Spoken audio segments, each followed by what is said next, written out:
Eruvin, Dafim Yud Beis through Yud Ches. On Daf Yud Beis, the Gemara discusses the tikkunim, the corrections you make to a chatzar if it has a problematic breach. The breach we're talking about in the sugya is where it is b'miluo. It's entirely open on one side, but that breach is 10 amos or less. If the breach is more than 10 amos, then the tikkunim we're discussing in this sugya won't work. You have to have tzuras Pesach. If the breach is less than 10 amos, but it's not b'miluo, there's a long wall and only a small section of 8 amos is broken, you don't need any tikkun. Our sugya is talking about it's 10 amos or less, but it is b'miluo, one whole side of the chatzar is open. The Gemara discusses various tikkunim, a pas, a board, or a pole, or shnei pasim, two of them, one on each side of the breach, or a pas dalit, a pas that's 4 tfachim. There are different opinions, but lahalacha we paskin that you have two choices. You can either put l'chayayim, 2 pasim, one board or lechi of arbitrary size on either side of the breach, one on each side, and then they could be of any arbitrary length, as small as you want, or you can have a pas dalit, a board of 4 tfachim on one side of the breach. Now, we noted earlier that we don't really use kara, lechi, l'chayayim. When we construct Eruvin, certainly large Eruvin, municipal Eruvin, we typically do everything via tzuras Pesach. That may have been a slight oversimplification. As we noted earlier, the basic idea that we use tzuras Pesach, we don't do lechi and kara and a mavoi, that goes back to the Ramah. The Ramah brings a minhag that because of complications and the fact that our mavos might really have the din of chatzeros because they aren't configured like chazals, we don't do lechi and kara. Mishnah Berurah pointed out over there, even if we don't do lechi and kara, so we'll do it as a Pesach on one side, but the other side, he says, you can have 2 l'chayayim because manavshach. If you have a mavoi, whatever din you give it, if it's a mavoi, then even if it's a mavoi mafulash, all you need is tzuras Pesach on one side and l'chayayim on the other side. And if it's a chatzer, that's our sugya. If it's a chatzer, then always shnei l'chayayim is all you need to cover breaches. Even if they're b'miluah, all you need is a pair of l'chayayim. Mishnah Berurah said the minhag is, some achronim say, the minhag is that we always do tzuras Pesach. But these early poskim were talking about a mavoi. They were talking about alleyways. Our alleyways might have a din of a chatzer, but they were talking about alleyways and Eruvin in cities that have alleyways. What about a simple chatzer, an ordinary backyard Eruv, an Eruv around your own yard, your own chatzer? Is there a minhag not to use l'chayayim or pas dalad, but only to use tzuras Pesach? That is less clear. According to the book, The Laws of an Eruv, the early sources don't really discuss this. It is true that contemporary Eruvin, it is true the minhag is people don't typically do these l'chayayim. We typically do only tzuras Pesach. The question is that a real minhag, or is that just people are not so familiar with Eruvin, so they always do the gold standard of tzuras Pesach? They say there that some poskim say there's no reason not to use l'chayayim. The minhag of the kadmonim is only with regard to Eruvin that have mavois, but an Eruv on a private small chatzer can have l'chayayim. Other poskim say no, there is a minhag to always do tzuras Pesach. Even according to the Machmirim, who say that even in a small Eruv around a chatzer, you still should only do tzuras Pesach, the nafkamina is that the l'chatchila, when you design your Eruv, you should always build tzuras Pesach. You shouldn't build l'chayayim and say, our Gemara says it's good. However, if you have existing features, we're going to see later in the sugyas that you don't have to purpose build an Eruv. You can use pre-existing structures. If you already have features that would serve as 2 l'chayayim, for example, downspouts, the gutter spouts, you have a gap between 2 houses and each one has a spout on the edge, and those would be 2 l'chayayim, that's fine. You don't have to put a string on top and construct it tzuras Pesach. According to the laws of an Eruv, you can use, even if there is a minhag to always make l'chatchila tzuras Pesach, that's when you're making something. But if you already have pre-existing l'chayayim, then you can use them. There's no minhag to construct dafkei tzuras Pesach. Again, around a chatzer, we're not talking about a mavoi. Mishnah Berurah also says that even when the minhag does apply to do tzuras Pesach, we noted this previously, that's l'chatchila. But b'makom adchak, when it fell down on Shabbos, for example, you have a tzuras Pesach, 2 vertical poles, horizontal wire, or pole on top, and the top one fell down on Shabbos, but you're left with the 2 vertical ones, and they would qualify as 2 l'chayayim. Then he says, yesh lismach lahakel, that if it's not 10 amos wide, as per our Gemara, the tikkunim here only work when it's 10 amos or less. But if the remainder of your tzuras Pesach can still be 2 valid l'chayayim, you can use that. We'll return to that halacha a little bit later in our share today. On Daf Yud Gimel, the Gemara brings a statement. Rebbe said, I am mechadadna mechavroi, that which I am sharper or more acute than my friends, my colleagues. because I saw a mayor me'achore. I saw a mayor from behind, from the back of his head. Ilu chazisim mikamei. Had I seen him face to face in front of him, I would be even sharper. Why? What's the basis for this idea that seeing your Rebbe and seeing him in his face makes you sharper, is better for learning Torah? Pasuk says, "V'hayu einecha ros esmarecha." Your eyes shall see your teachers. That apparently improves the quality of Talmud Torah.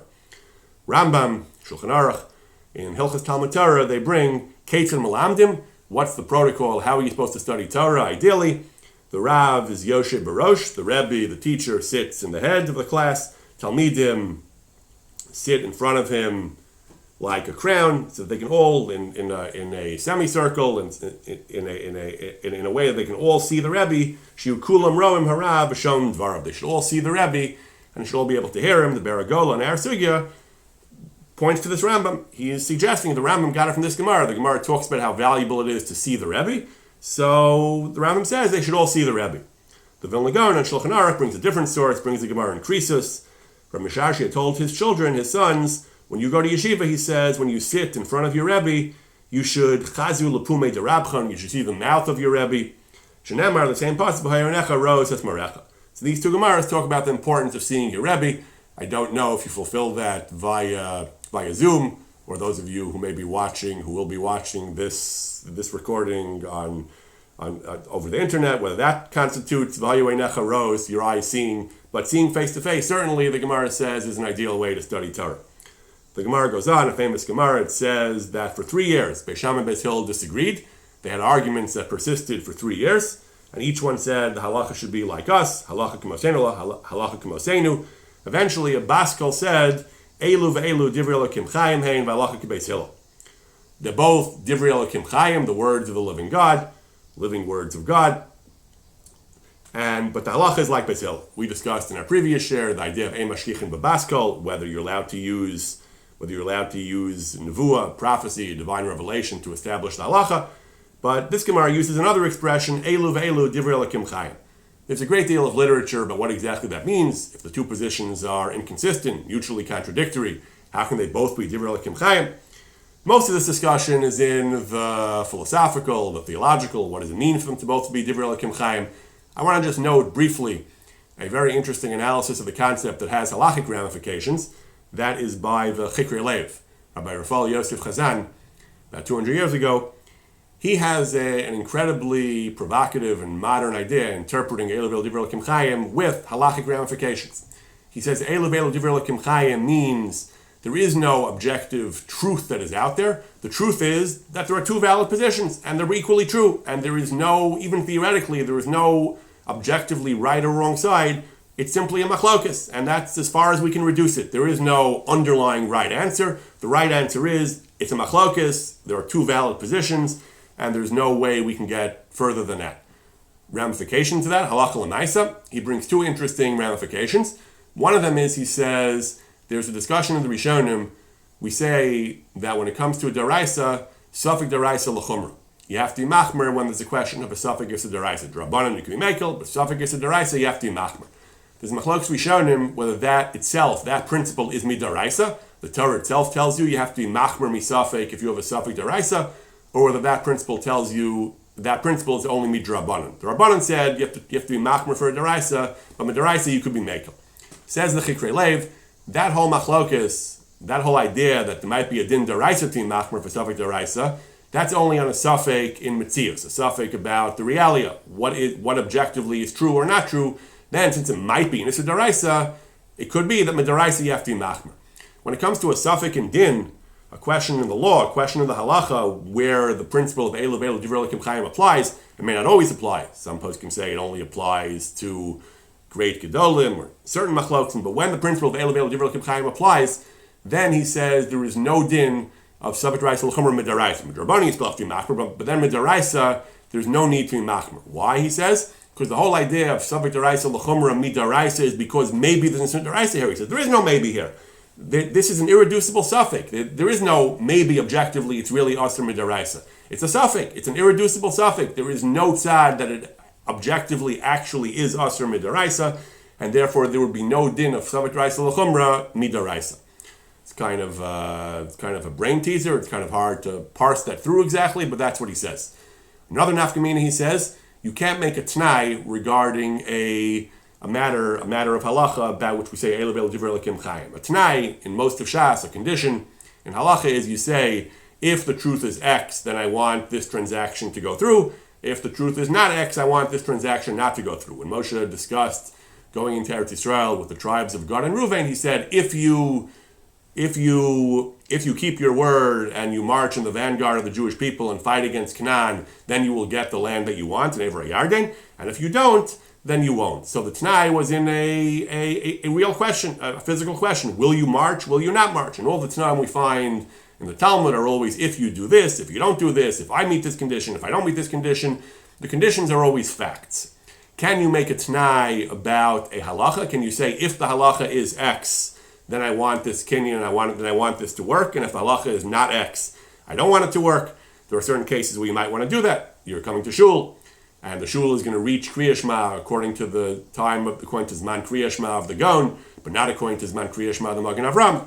You want to say Kriya Shema earlier with the T'nai. If the halacha is like the Gon, then I don't want to be yotzi this Kriya Shema, because I'll be yotzi later with the Tzibur and with the brachas. But if the Zman Kriya Shema is the early Zman of the Magen Avram, and we're going to miss it in shul, I do want to be yotzi now.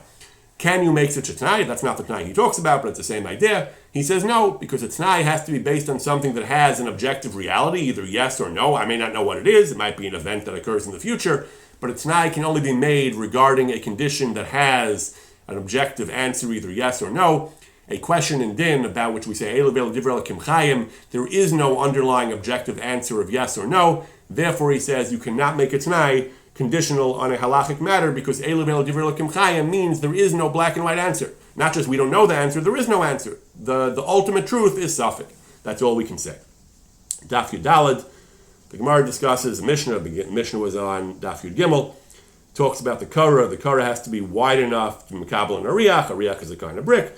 The halacha, as explained by the Gemara, is that it has to be a tefach wide. The Gemara discusses what happened. The Mishnah discusses what happens about a cylindrical Korah. It's a circle. So it says if the circumference of the circle is 3, that means the diameter is 1 pi. The ratio of the circumference of a circle to the diameter, the Mishnah says, is 3.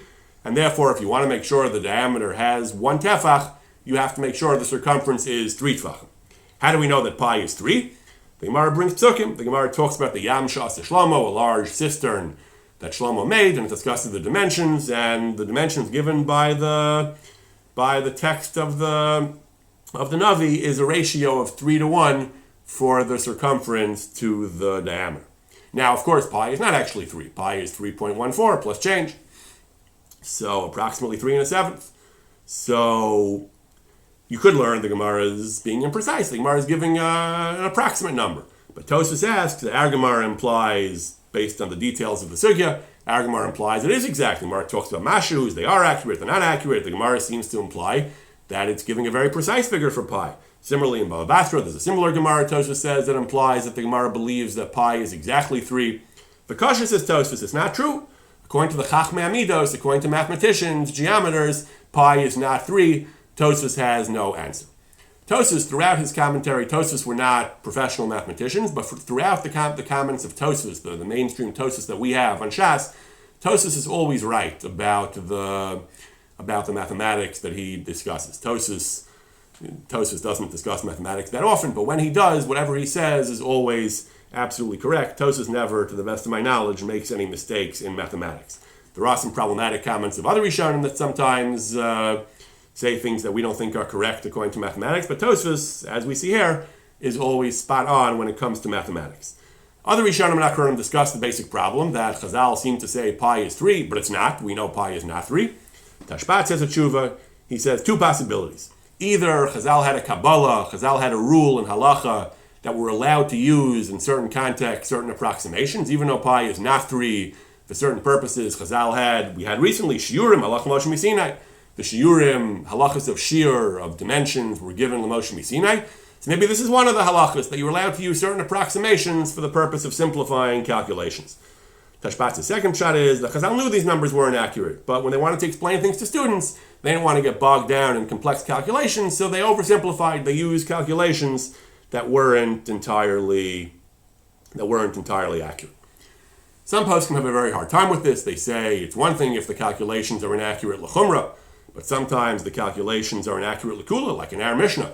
If we're telling you that as long as the circumference of the Korah is 3, you can rely on having a diameter of 1, that's not true. If the circumference is 3, that's easy to measure, the diameter will be less than 1. So it's too short. So again, if it's all if it's a rule Chazal made that you're allowed to use this approximation, fine. But if it's just that they gave imprecise figures, it's hard to accept. They gave imprecise figures when it can lead to an improper kula. Rambam says the Chum were giving approximations, but how can they use approximations when halacha comes out problematically? Rav Tzadok HaKohen has a remarkable claim. He has such emunas chachamim, such faith in the words of the sages. He says he doesn't know what Tosfos is doing. If Chazal said something, we accept what Chazal said. Who cares what the geometers say? We follow Chazal. It's hard to understand what that means. You don't need geometers. Measure it yourself. You can take a piece of string and put it around in a circle and measure it. You'll see that it's more than 3 times the diameter. But Rav Tzadok insists that we have to accept every word of Chazal, even if the mathematicians tell us otherwise. There are some Rishonim who say similar things as well. There's a Rash Mishans they bring who talks about the Pythagorean theorem. He says that it's true only in certain cases of triangles, not in all cases, because he believes that a Chazal say not like that. The consensus, though, is the Chazal certainly would have known that pi is not exactly 3, and if they said that it is, it's because they had a halachos misinai or on a din drabanan, they made the rules. They could say that you're allowed to use this approximation even though it's imprecise, or they were simply being imprecise and they left it to you to work out the exact numbers where it's relevant as a matter of halacha. The Gemara brings another statement. Rava says a lechi that is more than 3 tefachim off the ground, or it is 3 tefachim away from the wall, is invalid. We don't have lavud anymore, we don't have lavud anymore, and that's a problem. Now, there's a major machlokes achronim. Again, we typically don't make lechis. Certain cases in a chutzner maybe we do, but we said in general we make tzuras of Pesach, not lechis. The question is, tzuras of Pesach in some ways is superior to a lechi, so the question is, does tzuras of Pesach also have a problem that it can't be more than 3 tefachim away from the wall? This happens in real-world scenarios. Sometimes the way you design the tzuras of Pesach, it's convenient, or it just comes out like that it can be more than 3 tefachim from the nearest wall. Is that a problem or not? So this is a major machlokes achronim. The Bechar Shar, the Tvu Shar, says the tzuras of Pesach has the same restriction. It cannot be 3 tefachim away from the wall. Mishnah Berurah says it's a machlokes.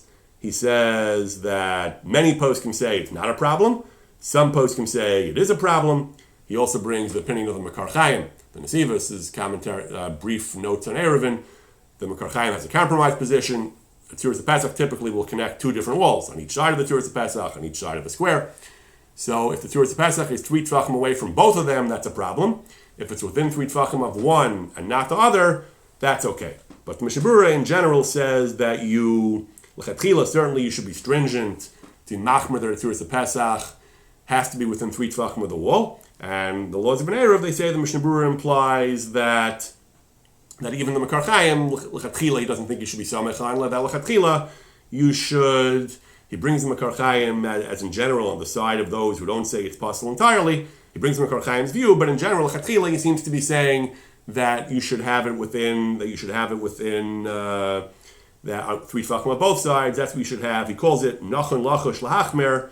Mishnah Berurah implies most poskim don't make that distinction. And l'chatchila, you should be machmer for that it should be within 3 tefachim of both sides. Mishnah Berurah also brings the Chai Adam, that if it's more than, that even if you say it can be more than 3 tefachim, but if it's more than 4 tefachim, you need another lechi. But again, l'chatchila, he comes out, it should be within 3 tefachim of both walls, apparently. The Gemara in Daf Tezvav brings a machlokes Abaye and Rava about lechi ha'omed me'elav, a lechi that was not erected deliberately for the purpose of serving as a lechi, as a tikkun for a mavi or chatzer, is just there by itself. Abaye says it's fine, Rava says it's not fine, even though we generally paskin like Rava, except for the Yalkigam, the 6 cases of Yalkigam. This is one of the 6 cases of Yalkigam, and we paskin like Abaye, L'kula, that a lechi ha'omed me'elav, a lechi that is standing up by itself, is fine. That's how we paskin in Shulchan Aruch. Again, we've been discussing today, there are a whole bunch of different tikkunim we can make. We can make 1 lechi, sometimes we make 2 lechayayim and a chatzer, or a pas dalid, or a tzuras of Pesach. So even a lechi homin me'elav is good. Lechi is the least substantial of all of these types of tikkunim. So if lechi homin me'elav is good, then certainly all these other tikkunim homin me'elav is also good. The question comes, however, that even Abaye, who's Mekil and says Omen Me'elav is fine, Abaye does have a stringency. He says that's only if it was Samchu Olav. That's only if they relied on it Me'erev Shabbos, if they planned on using it on Erev Shabbos. If it's low Samchu Olav Me'erev Shabbos, if they weren't planning on relying on it, they had a different lechi, and that lechi was the primary lechi was destroyed on Shabbos. Now they want to use the fallback, and the backup wasn't intended to be used on Shabbos. That's called low Samchu. And that, even Abaye agrees, the lechi does not work. The Ramah says it's a pretty narrow case because even by default, if that's the only lechi you have, there's an implicit samchu, there's an automatic samchu. The only case that qualifies as low samchu, the Ramah says, is in a case where you actually didn't plan on using it, either because you thought it was asur, you thought it wasn't a valid lechi, and you thought it was asur to carry on Shabbos, and then someone told you on Shabbos, no, that's actually a valid lechi, l'chayayim, you can use it, or a case, like we said earlier, where you had a different lechi you're relying on, and the other one came down, and you weren't planning on using this one. In those cases, this is din of low samchu. In most normal cases, it would automatically be samchu. But in these cases where the lechi is not good because it's low samchu, even Abaye agrees, even halacha we say low samchu is a problem, we have to discuss, what about tulachayim, what about pas daled, what about tzuras HaPesach? So tulachayim is a machlokes achronim. Some achronim say tulachayim does suffer from the problem of low samchu if it was low samchu. Some achronim say tulachayim is better than one lechi and does not suffer the problem of low samchu. The Tosfos Shabbos says that a pas daled apparently definitely does not require samchu. On the other hand, the Mishnah Berurah says, the Bir Halacha brings from the Pri Megadim that the Pri Megadim is mesupik about a tzuras HaPesach. If it was low samchu, if that's good enough, tzuras HaPesach would seem maybe pas daled is better than tzuras HaPesach, because pas daled is like an actual mechitza. So the case of tzuras HaPesach, the Pri Megadim is mesupik. The case of l'chayayim is machlokes achronim. The case of pas daled, Tosfos Shabbos says is fine. So the laws of an Eruv, they give applications of this. Let's say a person thought it was asur to carry between his house and the neighbor's house. They each have their own Eruv, but there's no real Eruv between the two houses, so they assume, at least one neighbor assumed it was asur to carry between the two houses. Then someone shows him, no, there are actually two downspouts, but one on each house. They would qualify as tu l'chayayim. So in that case, we have the l'chayayim are low samchu, and there's machlokes whether low samchu, whether we can rely on these l'chayayim when they told him on Shabbos that they're valid, whether you're allowed to rely on such l'chayayim. If you had a pas daled though, then they say we have the Tosfos Shabbos, that pas daled, we don't need samchu. If they found a pas daled, that would be good, and that would serve as a valid tikkun, even if it was low samchu. There's another svara that Achronim make that if you have a tzuras HaPesach and the string of the tzuras HaPesach tore on Shabbos, so now the Eruv is not valid, but you still have two lechis, the two side posts of the tzuras HaPesach. So if it's more than 10 amos wide, we said earlier, you can't have l'chayayim without a tzuras HaPesach if the breach is more than 10 amos. But if it's less than 10 amos, but it's in miluo, you need a tikkun, but you have the two vertical lechis. We said earlier, the Mishnah Berurah says b'diavad, you're allowed to rely on those l'chayayim, even though there's a minhag, we don't construct l'chayayim l'chatchila, maybe even in a chatzir, maybe only not in a mavoi, but even if you wouldn't do two l'chayayim l'chatchila, we have the Mishnah Berurah that the two l'chayayim are two l'chayayim. If the string tore, the two l'chayayim b'diavad can be makil to continue to carry in that area on Shabbos. What about the problem of lo samchu? So Rabbi Kiva says that it's clear from the Gemara that one of two things. There's a similar case in the Gemara where tzuras HaPesach became invalid by the top breaking, and the Gemara says you can use the two sides as l'chayayim. Rabbi Kiva says you have to say one of two things: either that l'chayayim don't need samchu, like those achronim, that two l'chayayim don't have a problem of samchu or low samchu, or since he was somech on the tzuras HaPesach as a whole, even though now the tzuras HaPesach broke and all he has is l'chayayim, he was somech on this structure, even though yesterday the structure was a tzuras HaPesach, today the remainder of the structure is just l'chayayim, but he was somech on the general structure, so that is samchu. But it's clear from the Gemara that one of those two works, therefore in such a case where a person had a tzuras HaPesach covering a breach on one side of his Eruv around his chatzor and the string broke, if the breach is 10 amos or less, manav shach, it's okay, either because he has two l'chayayim, and either two l'chayayim don't need samchu, or the samchu on the overall tzuras HaPesach is considered samchu for the components of the tzuras HaPesach, the l'chayayim. Either way, that works.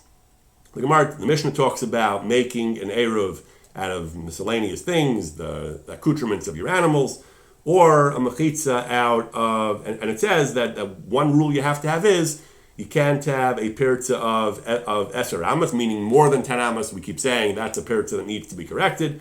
10 amas or less is okay. And you also have to have, you can't have pirza yiser alabinyan, you can't yiseris alabinyan, you can't have what we call paretz meruba. You can't have more than half. There's a question whether that means each individual wall you measure or all the walls together. But you can't have paretz meruba. You can't have most of it empty space and just a few poles strategically placed here and there without tzuras of Pesach. We discussed last week whether tzuras of Pesach can work with paretz meruba. It can, but the question if it's more than 10 amas, that's a Rambam shita. But in general, you can't have paretz meruba without tzuras of Pesach. But omen meruba is fine as long as the breaches are in 10 amas. So if it's omen meruba, and the individual breaches are 9 amas or less, you have 10, 9, 10, 9, 10, 9, 10, 9, that's fine without any tzuras of Pesach because you have Omed Meruba. The Gemara brings the Machlokes. If Omed is exactly equal to the parts, Omed Kippar, it's parts Ka Omed, it's a Machlokes. We paskin that parts Ka Omed is mutter as long as you don't have breaches in more than 10 amas. Omed Meruba is fine, and parts Ka Omed is also fine. Mishabur says until 10, sometimes there's ambiguity where we say pirtzas eser, a pirtza of 10. The Eruv book points out that we often say a pirtza of 10 is a problem, but the Mishabur explains 10 is really okay. It's more than 10 that's a problem. Again, it's I guess infinitesimally unlikely that you'll have exactly 10. We shall talk about in our sugyos F shalat samsen, Ef shalat samsen, especially because we're not even exactly sure how big an amma is. But in theory, at least we paskin paretz ka'omed is fine. On Daf Tazayin, the Mishnah says you can make a mechitza of chavalim. You can make a mechitza out of ropes. Again, mechitza has to be 10 tefachim tall. You can have most of it is empty as long as you have a few ropes that are separated by less than 3 tefachim. Each one is lava to the next. You can have a mechitza where the actual physical space is arbitrarily small as long as each horizontal row is within 3 tefachim of the previous one. This is relevant to sukkah. Habaleinu Latova, that you can make walls of a sukkah the same way. You can, if you have a frame around your sukkah and you tie ropes around the sukkah, each one a couple of tvachim above the one below, that's a valid mechitza, even though the air can blow in and out and you can see in and out, as long as you have 10 tvachim of strings every less than 3 tvachim apart, that's fine. People sometimes do this if they have a canvas sukkah where the canvas sides flap. That might not be a valid sukkah. Some people, to make sure they have a kosher sukkah besides the canvas walls, which they have for privacy or for climate control or whatever, they also put chavalim, these ropes, around the bottom portion of the sukkah to constitute a wall. So that works for an Eruv. You can build an Eruv like that by having horizontal wires wrapped around, or vertically, or by having kanim. You can have vertical kanim all around your Eruv, as long as each one is within 3 tvachim of the previous one. This is not a concern of paretz meruba, even though physically most of the space is empty, because through the principle of lavud, each one is within 3 tvachim, horizontally or vertically. It's like it's all full, and that is a valid form of mechitza. The Gemara says, however, that these only work, these types of mechitzas using lavud, but only vertical poles, kanim, or only horizontal poles, eruv, is called a mechitza gerua, and it's limited. You're only allowed to enclose certain amounts of space. We're not going to get into all the details, but you're somewhat limited based on Asayim, 5,000 square amas. You're limited in how much space you can enclose. The Bir Halachos explains that other types of mechitzas, even if they're makeshift or jury-rigged, you pile stuff up, boxes or whatever, that's fine. The fact that it's not a very substantial and professional grade mechitza is fine. The one case where we have a status of mechitza grua, which is limited in how much space you can enclose, is a mechitza that's only vertical poles, only chassis, or only eruvs, only horizontal poles. The Laws of an Eruv book says that if you have a mechitza that has both, even if it's still mostly empty space, for example, a chain link fence, even though most of the space is empty, that doesn't matter. Since it has both vertical and horizontal elements, they say that's not a mechitza grua, and that can be used to enclose an arbitrarily large area. The Bir Halachos does bring one chumrah, though, from the Sefer Gaon Yaakov. He brings from Rishonim that a mechitza of omen meruba is also called mechitza grua. The example we gave before, where you have every 10 amas space and then 9 amas open, 10 amas space, 9 amas open, or 3 amas space, 2 amas, 3, 2, 3, 2, all the way around, that's also called the mechitza grua, and that also has these rules of only beis asayim. Bir Halacha says most poskim don't say that. Yerushalmi is not mashma like that. Most poskim say the only example of mechitza grua is one that consists solely of horizontal elements or solely of vertical elements. The Gemara discusses the idea that you have to have omed meruba, and the Gemara also, the other principle we had in an earlier share, the principle of asi avira dahagisa, avira dahagisa mavatale. If you have a piece of omed, but the avira both sides is greater than it, and it outnumbers it, we say that the avira of each side is greater. We say the aviras are mavatal the omed. The Gemara talks about how if you want to have a horizontal mechitza, a mechitza is minimum 10 tefachim. So if you want to have 2 pieces of 3 and 1 piece of 4, if you want to have 2 pieces of 3 are omed and 4 is going to be open, the Gemara works through the various permutations. The Gemara says, how can you do that in order to avoid having either part meruba or avir dagisa mavatale? So the Gemara goes through various permutations. The Mishnah Berurah explains as follows: La halacha, that if the bottom 3 tvachim are open, the mechitza doesn't start till 3 tvachim off the ground. That's certainly possible. That's called mechitza shegadim bokimbo. We discussed previously that that's a very major stringency. Happens often in Eruvin. You have a fence, but then erosion or animals or water go erode part of the ground under the fence. If the fence is 3 tvachim off the ground, that's always a problem. Mechitza shegadim bokimbo. So the bottom 3 tvachim, you're going to have space, and then if you have, on the other hand, he says if you have 3 tvachim space on the bottom and 3 tvachim on the top, but then you have 4 tvachim in the middle, so you have 3 space, 4 empty, 3 omed, 4 space, and 3 on the top. Even though the total is 6, and that's more than 4, that's omed meruba mishnei tzadim, which is a shayla in the Gemara, a shayla in the Rishonim. But even if you say that's omed meruba, it's still not going to work because the Rishonim point out the other principle applies. Asi avir dagisa mavatale. The top piece of 3, from 7 to 10, since there's a space of 4 in the middle and there's empty space in the top, and each of those 2 spaces outnumbers the 3. Again, we say asi avir dagisa umavatala. So that's also not going to work. So the only way it can work is if you have 3 tvachim space on the bottom and of omed, and then you have 3 tvachim empty, and then you have 4 on the top. Since the 4 solid, since the 4 outnumbers the 3, you don't say avir dagis mavatale. And since 4 plus 3 is 7, you have omed meruba, and then you have and that's a valid mechitza. Daf Yud Zayin, the Mishnah says there are 4 halachos that Chazal exempted army camps. Machna. Machna means a military camp. They exempted military camps from 4 halachas. They are, the Mishnah just says, Meviim Eitzim Mikal Makom. The Mishnah says all 4, that they're allowed to take wood, even wood that doesn't belong to them. They suspended the laws of private property to a certain extent. And they're potter from Mechitzas Yadayim. They don't have to wash until it's Yadayim. Umidmai, the law of Dmai, they exempted them from Umila Arev. And for making Eruvin, we'll discuss a little bit later which Eruv we're talking about. The Brisa elaborates a machna that's yotzil and milchama. We're talking about a military camp, even milchemes harishus, even not even a war of self-defense, even an elective war, a war of discretion. They can take the wood, and so on. So there's a fair amount of discussion in the contemporary Israeli poskim who have written on, in the Dati Lumi world, who have written on the laws of war, who have discussed the parameters of this. So in Tilas Yadayim, does this apply even when the water is readily available, or it only means you don't have to go out of your way to get water? There's Yerushalmi that's not so clear. Whether it's a blanket exemption from the Tilas Yadayim or only if it would be inconvenient to go search for water. Yerushalmi also talks about how large does a machna have to be. There's apparently a minimum size. There are different opinions, but the consensus, the Rishonim, the post can say, consensus is a machna has to be 10. So if you have a small unit, a tank crew, or a small squad of only 4 or 6 people, they wouldn't have the special dispensations of machna, but a unit of 10 or more has the status of machna.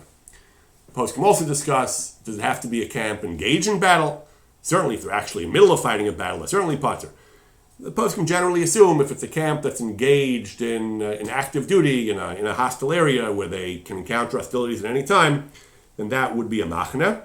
If they're just engaged in training, they're not actively engaged in real world activities, then maybe not.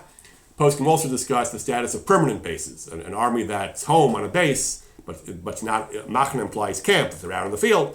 Some posts can say it only applies to to fields. It has to be a temporary encampment. Others say no, as long as it's someplace where they're in hostile territory, they have a forward base, but the base sees action, even if it's a permanent base, that's enough to be called a machna. Others say it's only if it's a temporary encampment. Shlomo Goren also talks about various questions about how this halacha applies. He brings some opinions that these halachas are not relevant today. He says, but other poskim seem to assume they are. That even today these halachas do apply. There is one case in the Shulchan Aruch, an application of this that certainly applies today. In Hilchos Netilas Yadayim, the Shulchan Aruch says if someone is in the desert or in any dangerous place, the desert's an example, and he has no water, he doesn't have to wash Netilas Yadayim. And again, even if you could find water, and normally we say a person is supposed to travel a certain distance to find water, but if you're in a dangerous place, you might encounter danger if you start looking for water. So the Chazal said, just like the army encampments, they gave them an exemption from Netilas Yadayim, so that applies to anyone who finds himself in a dangerous spot. Even if he's pretty sure he can find water, they didn't tell him to go do that. He should still cover his hands in a cloth. It's better than nothing, but you don't have to actually wash Netilas Yadayim. The Gemara goes on, it says that parted from Netilas Yadayim, but Abaye says only Mayim Rishonim, Netilas Yadayim before you eat, Mayim Achronim they still have to do because it is a chova. Why? It's more important than Mayim Rishonim, in this context at least. Why? Because of melech domus, a certain kind of poisonous, dangerous salt that would get on their hands, and if they got it in their eyes, they could lose their eyesight, and therefore even the soldiers should not cut any corners for Mayim Achronim. Tosfos notes right away, if it's so important, why don't we do it? Today we don't do Mayim Achronim, Tosfos says, because we don't have melech domus. That poisonous salt is not common in our territory. Or he says they used to actually dip their fingers in salt at the conclusion of the meal. We don't do that, so we don't have to worry so much about melech domus. Shulchan Aruch paskins the basic din of the Gemara, Mayim Achronim chova. And however, later he brings that some people don't do Mayim Achronim. Even today, many people don't do Mayim Achronim, again, because of the reasons of Tosfos. Mishnah Berurah brings there were certain Achronim who were quite stringent about Mayim Achronim. For Ashkenazim, we have the Gaon of Vilna. He says it applies today. We do have melech domus today. The Gaon in general and other places also believe that we should never abrogate takanas of Chazal, even if the reasons don't seem to apply. Mayim Megulim and other things. The Gaon says there were other reasons. Sometimes the Chazal didn't tell us for their takanas. Very hard to understand that Gaon, because by the same logic, we shouldn't be able to reason at all. We shouldn't be able to make distinctions and say when the takanas of Chazal apply, when they don't apply, if we don't know all the reasons. But the fact is, the Gaon was very strict about a variety of issues, not to say that they don't apply today, even if we think the reasons don't apply. And Mayim Achronim, he said, in the Biur of the Shulchan Aruch, Mishnah Berurah brings, he said, we do have melech domus, and therefore you should still do Mayim Achronim. Magen Avraham brings from the Mekubalim, the Kabbalists, that we should still do Mayim Achronim. The Marshal was machmer, and the Birkei Yosef also was very machmer. So a variety of poskim, Al Pi Nigla and Al Pi Nistar, were very strict about Mayim Achronim. Many people are meticulous about it today, some people are not. Mishnah Berurah actually notes that there are two reasons for washing Mayim Achronim. One is melech domus, as per our Gemara. The other reason poskim say is because your hands are dirty and it's not respectful for the bracha. Shulchan Aruch himself says that even bisman hazeh, that a person doesn't have to wash Mayim Achronim. A person who's an istanis and doesn't like having dirty hands, and he always washes his hands after the meal, he has to wash his hands before benching as well. And that l'chara would apply to us as well. If someone's hands are dirty, we don't walk around with our hands full of chicken grease for the rest of the day. So then you have to wash before benching. You can't say I'll wash after benching. You have to wash with clean hands. Even in the middle of the meal, the Mishnah Berurah says that if you want to eat wine or something needs a bracha middle of the meal, you also have to wash your hands, because for you that's covered in the bracha. But the other reason, melech domus, some poskim say it doesn't apply today, and some poskim say that it does. The Gemara talks about one of the four things that the army is patur from, the military camp is patur from, is Eruvin. What kind of Eruvin? So the Gemara assumes that it's only an Eruv that would be midrabanan, which is certainly Eruv chatzeros. That's something we haven't discussed yet in our shiurim, but that's everyone in the chatzer or the mavoi has to put together some food to allow them to carry, even though there are different owners here. That's a din drabanan. Eruv tchumin, an Eruv tchumin that allows you to extend your tchum to walk farther than the 2,000 amas you can normally go.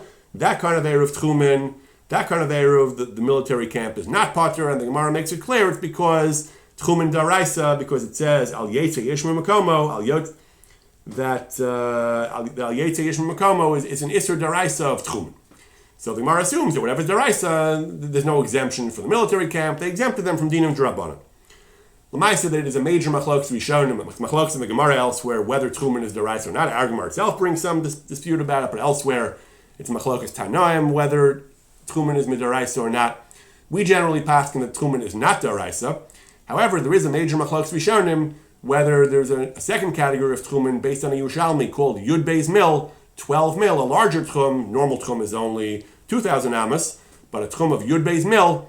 Some say that that's deraisa according to everyone based on the Rif, and some say we paskin Yud Beis Mil is deraisa. It's a major machlokes at poskim. It has ramifications in many areas of halacha of tchumen of Yud Beis Mil deraisa. Rav Goren has a discussion about whether the halacha, what do we do about the military camp? What do we do about them? About this question of whether they have to, whether they can be lenient on tchumen. His conclusion is that many Rishonim are mekel. The Ramban, the Rashba, the Ritva, the Balamar, the Rosh, the Arzurua, there are some who are machmer as well, but there are many Gedolei Rishonim who are mekel. Therefore, he says, b'shas chak, at least, if they want to do a mitzvah, they want to hear shofar, they want to do lulav, which are anyway things that we're more lenient in tchumen. We allow an Erev tchumen for that. He says we can be mekel at the military camp.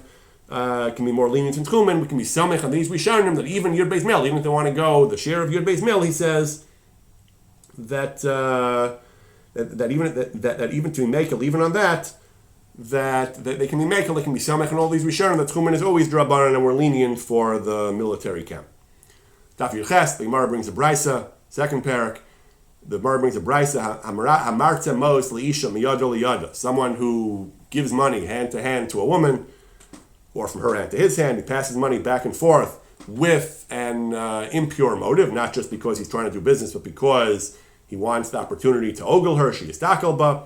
Even if he's in general a tzaddik, a gadol b'Torah like Moshe Rabbeinu, who received the Torah at Har Sinai, he'll be punished for this. Lo yinakeh, he will not avoid the punishment of Dina Shel Gehenim, and that's what the pasuk means when it says Yad liyad lo yinakeh, that the hand to hand he will not be absolved. Lo yinakeh ra, lo yinakeh medina shel Gehenim. He will not escape the punishment of Gehenim. So again, the Gemara is talking about someone who does this deliberately for a bad, impure purpose. But poskim often invoke this pasuk, at least b'derech drash, this drash of the Gemara, to talk about various types of hand-to-hand contact between, not violent hand-to-hand contact, but affectionate hand-to-hand contact between men and women. Some poskim talk about it, Sechemet brings in the context of mixed dancing. They talk about Bnei Belial, these terrible people who dance together with women in a circle together. Those are the ones the pasuk is referring to when it says Yad liyad lo yinakeh ra me'ansheh shel Gehenim. We have to protest. This is unacceptable. There was a widespread custom among the Sfardim, still practiced today, that people kiss the hands of the Chacham Friday night, after shul in particular, and women would kiss the hands of the Chacham also. Women would often kiss the hands of the Rabbi. And there was a tremendous debate about this among the great Svardik poskim, whether this is acceptable. A woman not just touching, but kissing the Chacham's hand, is that allowed? Some poskim said no, some poskim said yes, some poskim said you can do it, but the rabbi would cover his hand with a cloth and make it a thick enough cloth that he wouldn't feel the warmth or the pleasure of the kiss. So that was a major machlokas. Other poskim also talk about mixed dancing and even handshaking. The Chemed brings already in his time, he talks about shaking hands with women. He says, we learned from the non-Jews, when a person meets somebody, they clasp hands, he says. It's affectionate. It's a form of affectionate touch, he says. They do it with women, with married women, wives of others, they say. With non-Jews, with Jews, he says. Rabbi Yehuda Chassid already said we can't do that back in Sefer Chassidim 800 years ago. And that's also, remember the drasha of our Gemara, Yad liyad lo yinachim dina shel Gehenim, that people who engage in improper hand-to-hand contact with women will not avoid the din of Gehenim. Even just counting money, he says, kal v'chomer, actual handshaking, which is more affection. We noted earlier, it's not such a kal v'chomer, because the Martze Mos, the Gemara says, Kadeshi Yistafilba, he wants to ogle her, which maybe is worse than just a simple handshake. But there are poskim who say that handshaking is a problem, and some of them, at least B'derech Drush, invoke this Gemara. It is a major machlokas among contemporary poskim. Ramosha Feinstein and a number of other poskim, particularly Haredi poskim, are very strict about it. Ramosha has at least 3 tshuvos where he says that it's asur. To shake hands with a woman is pashut that it's asur, he says. In another tshuva, he says he heard some are lenient because they say that it's not really derachiba, that the physical contact with an erva, with a woman who you're prohibited to, is only prohibited if it's affectionate. Handshake is more businesslike. He says some say that it's okay. That's why some, even Yirei Hashem, do this. L'maiser, Moshe says, kasha lismach al zeh, it's difficult to rely on this. Many other poskim are more lenient. Rav Yehuda Herzl Henkin is famously lenient. He reiterates throughout his writings that when we say affectionate touch is prohibited, we don't mean any kind of pleasant, good-natured touch. We mean the type of touch that leads to actual sexual relations, not a handshake, a simple affectionate touch. And non-affectionate touch, where most people are lenient to it. A man goes to a female doctor, a woman goes to a male doctor. Most poskim are lenient about this, certainly if it's unavoidable. We don't worry about non-affectionate touch. So as long as you assume that the handshaking is not considered affectionate, or not the type of affectionate touch that's prohibited by the prohibitions of erva, so there are many poskim who are lenient. It is claimed that Ramosha himself, in oral rulings, was actually more lenient, even though in his formal published rulings he was stringent. A number of contemporary authors claim that Ramosha was more lenient in the real world, in non-published context.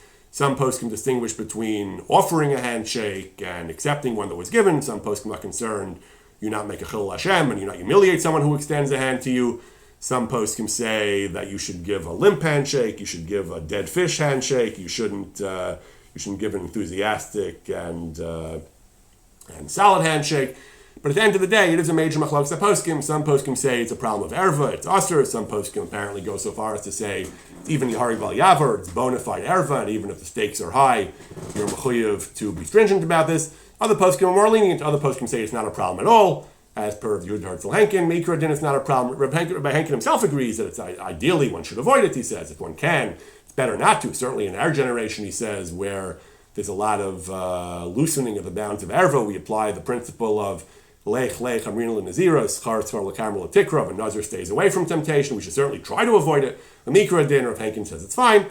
Other poskim, again, are allow you to be lenient if the stakes are high, if you're worried about losing a job, or if you're worried about chilul Hashem or embarrassing somebody, but say lechatchila one should try hard to avoid shaking hands with people of the opposite gender.